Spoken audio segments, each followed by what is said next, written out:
Hello and welcome to my video blog. Today we will cover especially some tips and tricks on the Mac with CrossVCL. The first, you might perhaps have the problem that most of the text is white in the dark mode here on the Mac, but on some cases the texts are not white, they are black. And it's very easy to fix that. You have only to change the font color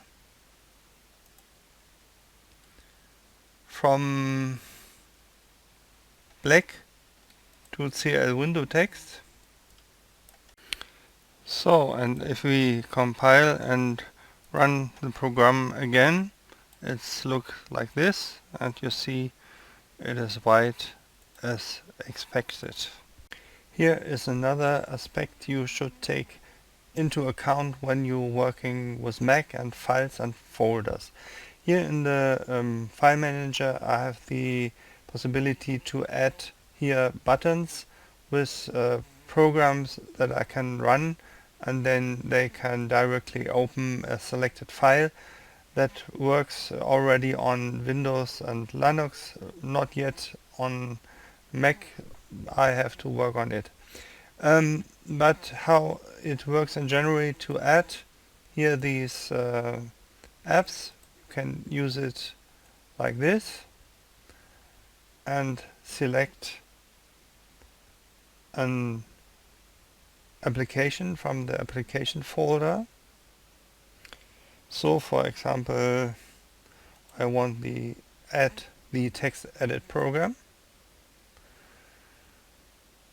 and then it's done, and the next time when I start the program we will find also the text editor integrated here.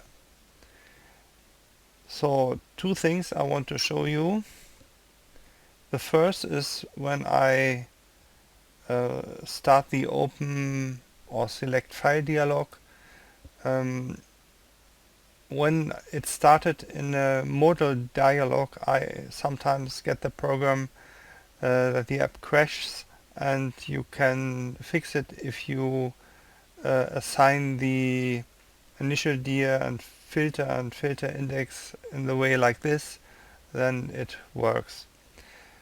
And the other aspect is here the routine where I check if the open procs panel should be shown or not. The first time I've done it, like always in Windows, I've checked if the file exists, because in Windows and also under Linux the application is an executable file, but not so under macOS. You have to check for if directory exists, because under macOS it is an application bundle, and you have to use shell execute with a call to this bundle. So you have to check if directory exists if you want to check if the program is there. And that you have also take into account when you execute a program. So we can have a short look also on this. This is the routine I've already shown you, and this is an additional info when you will start application on macOS. You have to check if it is a directory, and it should have also the ending the .app, and then you can run your application.